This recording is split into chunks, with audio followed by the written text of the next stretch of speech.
Imagine being miles from civilization, surrounded only by trees, the silence so heavy it feels like it's closing in on you.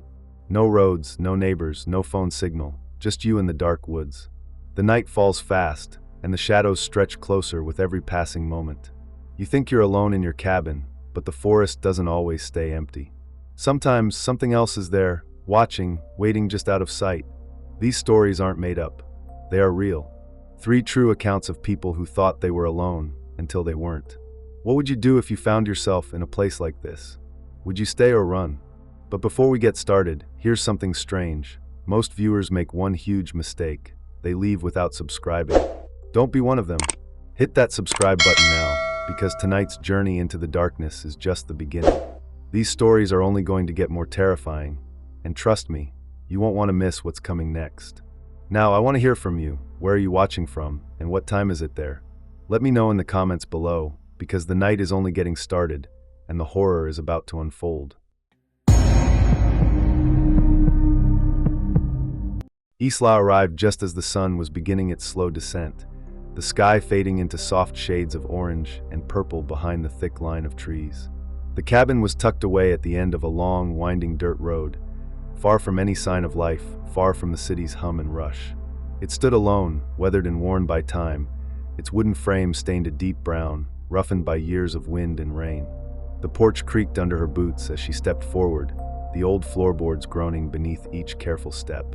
The windows were small, clouded with dust, reflecting the darkening woods like eyes watching in silence. She had chosen this cabin for one reason: peace. A chance to escape the noise of her daily life, the constant buzzing of phones and the weight of crowds. Just a few days to be alone with the quiet, to breathe without interruption, to clear her mind. There was a comfort in the solitude she longed for. Yet, as she unpacked her belongings, a subtle unease began to settle at the edge of her thoughts. It was not the cabin itself that felt wrong. No, it was the forest surrounding it. The way the trees seemed too still, as if they were holding their breath. The way shadows stretched unnaturally long as dusk deepened. Isla caught herself glancing toward the tree line more than once, convinced she'd seen movement, just a flicker, a hint of something slipping behind the trunks. But every time she looked again, the woods were empty. No animals, no people, nothing but the quiet rustle of leaves. Still, the feeling lingered. She was not quite alone here. And even as the last light faded and the sky turned to ink, she told herself to relax, to enjoy the silence, to trust that the only sounds she'd hear tonight were the wind and her own breath. But deep inside, a small part of her remained watchful, waiting for something she could not yet name. As night began to settle over the forest, Isla felt the cabin's quiet shift in ways she couldn't ignore. At first, it was the small sounds, the faint crunch of footsteps on the gravel outside, just beyond the porch light's reach. She would pause, listening intently, but when she glanced through the window, nothing was there. Just the shadows of trees bending gently in the wind. Then a subtle scratching noise, like fingernails dragging lightly against the wooden frame of the cabin. It was barely audible, but enough to prick the hairs on the back of her neck. The power flickered suddenly, plunging the room into brief darkness before humming back to life. In that moment, Isla's phone buzzed with a weak signal, only to die completely moments later, leaving her isolated in silence and shadow. No calls, no messages, no way to reach the outside world. The forest's quiet seemed to thicken, pressing in on her like a living thing. Moving cautiously, Isla decided to check the cabin for any sign of intruders. The door to the small storage closet stood slightly ajar. She was sure she had closed it firmly before settling in. On the ground outside, fresh footprints pressed into the dirt, too large and uneven to belong to any animal she knew. They led from the edge of the trees toward the cabin, then disappeared beneath the porch steps, as if whoever made them had vanished into thin air. The sky outside deepened into a blanket of stars, but the woods felt darker than the night should allow. The trees seemed to loom closer, shadows shifting unnaturally with every flicker of the fading porch light. The isolation was no longer just a comfort or a welcome quiet. It became a weight on Isla's chest. The feeling that she was no longer simply alone in the woods, but watched, waiting. And with every minute that passed, the line between the safety of the cabin and the unknown darkness outside grew thinner. As the night deepened and shadows swallowed the remaining light, Isla sat alone in the cabin's dim living room, clutching a thin blanket around her shoulders. The air was thick, almost suffocating, and the quiet was no longer comforting. it had become something else entirely. Suddenly, from somewhere just beyond the window, a slow, deliberate knocking began. At first, just one soft tap, then another, spaced evenly, almost like a code, persistent, insistent. Isla's heart pounded louder than the knocks. She stared through the glass, the weak porch light casting faint shapes against the blackness outside. But no one stood there. Nothing moved. Still, the knocking continued, steady and rhythmic, coming from the front door, the very door she had locked herself. She stood frozen, every nerve screaming at her to run, but her feet remained planted. Then, barely audible, came a whisper, so soft it was almost swallowed by the wind. A voice calling her name. Isla! Isla! It was close, yet unseen, drifting through the trees like a ghostly breath. The sound chilled her blood, an instinct screamed for her to hide, to disappear into the shadows herself. She reached for her phone, desperate to call for help, but it remained stubbornly dead. No signal, no response. The knocking grew louder, faster. The whispers became clearer, overlapping into a soft chant that echoed through the cabin walls. Her eyes darted to the window, where a shadow flickered just beyond the tree line, too tall and too still to be an animal, and yet it vanished the moment she blinked. Suddenly, the door handle rattled violently. The lock held firm, but the pounding behind it was relentless, pounding against the wooden barrier like a storm trying to break through. The room grew colder, her breath visible in the air, a mist forming in the dead silence. Every instinct begged her to run, but fear rooted her in place. In that terrifying moment, Isla realized she was no longer safe inside her cabin. Whatever was out there was not going away. It wanted in, and it was waiting for her to answer. Dawn finally crept over the horizon, spilling pale light into the cabin's worn corners. Isla's eyes fluttered open to the stillness of morning, her body tense, every muscle aching from hours of frozen fear. The pounding at the door had ceased, the whispers had faded, leaving only the distant calls of birds waking to the day. She sat motionless for a long moment, hesitant to believe the terror had passed. Slowly, she rose and crossed to the front door, her fingers trembling as she touched the cold handle. She swung it open and stepped outside into the crisp morning air. The forest looked innocent in daylight, the towering trees bathed in soft sunlight, the underbrush sparkling with dew. But the dirt beneath the porch told a different story. The footprints she had seen the night before were still there, deep impressions in the soil leading up to the door. But now, oddly, they appeared to circle back toward the trees, vanishing without a trace. Isla's mind raced as she scanned the edge of the woods. Just then, a local neighbor approached on foot, an older man with a worn face and cautious eyes. Seeing the state she was in, he nodded quietly and said something that sent a chill down her spine. "You weren't the first to see him around here. They say he walks the forest at night, looking for company. He's been missing for years. Some say he never left." Isla's breath caught. The cabin was meant to be a sanctuary, a place to find calm. Instead, it had become a doorway to something she could neither explain nor escape.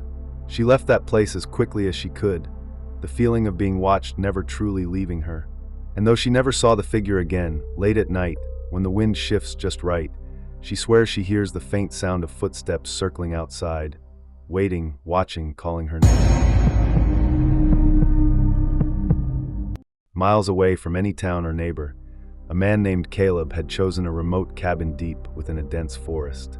He came seeking solitude, a place untouched by distraction, to focus on writing the book that had consumed his thoughts for months. The cabin stood silent among towering trees, their thick trunks wrapped in moss, branches tangled like fingers against the pale sky. As dusk fell, a heavy fog began to settle across the forest floor, curling around tree roots and blanketing the underbrush in a cold, white haze. The world outside grew quieter, the usual sounds of wildlife fading into an uneasy stillness. No birds sang their evening songs, no insects buzzed in the cooling air. It was as if the forest itself had paused, holding its breath in the deepening twilight. Caleb sat on the small porch, staring into the thickening shadows, his notebook resting forgotten beside him. His eyes caught the first flicker, a faint, glowing light moving silently between the trees. It was unlike anything he'd seen before. Not the soft glow of fireflies, but brighter, more deliberate.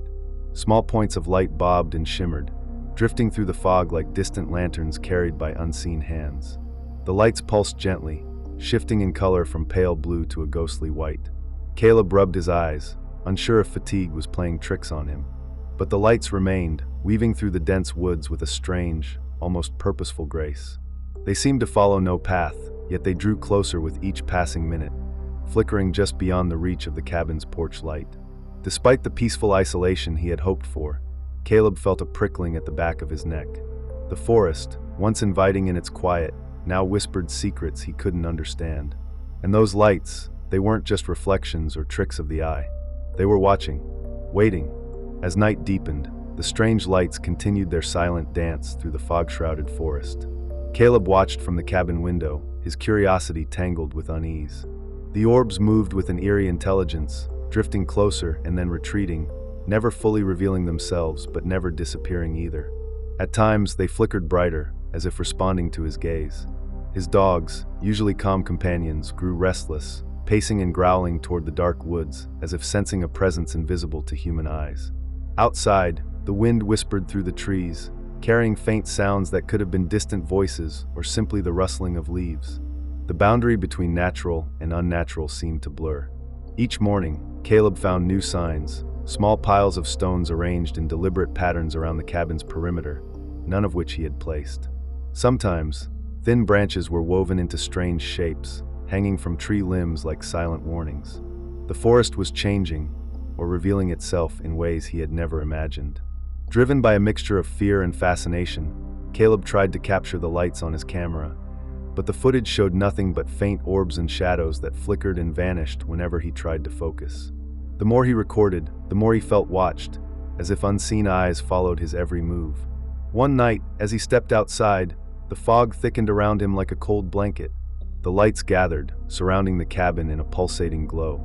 Then, carried on the wind, came a low, distant chanting, a sound ancient and mournful, rising and falling with the rhythm of the lights. It was a language Caleb did not know, but somehow it echoed deep inside him, stirring a sense of both dread and strange familiarity. The forest was alive in ways he could not explain, and Caleb realized that what he had thought was solitude was something far more complex and far more dangerous. That night, the forest seemed to hold its breath as Caleb stepped outside the cabin, drawn by a mixture of fear and fascination. The fog curled around him, thick and cold, clinging to his skin like a wet shroud. The strange lights no longer danced at a distance. They had gathered, forming a circle of faint, glowing orbs that pulsed softly with an unearthly rhythm. As Caleb stood frozen, the distant chanting grew louder, weaving through the trees like a living thing. The sound was neither wholly human nor entirely otherworldly, a melody that teased the edges of memory and fear. It rose and fell with the lights, an eerie song that seemed to echo from a time long forgotten. Then, through the mist, a figure emerged, tall and shadowed, glowing faintly with the same spectral light as the orbs. It moved with deliberate grace, its shape barely distinguishable beneath the shifting fog, as if part of the forest itself. Caleb's breath caught in his throat. He tried to look away, but his eyes were fixed, unable to blink or look away. The figure paused, turning slowly to face him. Though its features were blurred and indistinct, Caleb felt an overwhelming presence, something ancient and powerful, watching him with an intensity that seeped into his bones. The cold pressed deeper, and his heart hammered wildly in his chest. Suddenly, the orbs flared brightly, surrounding Caleb in a blinding glow. The chanting rose to a crescendo, a sound so deep and resonant it seemed to shake the very ground beneath his feet.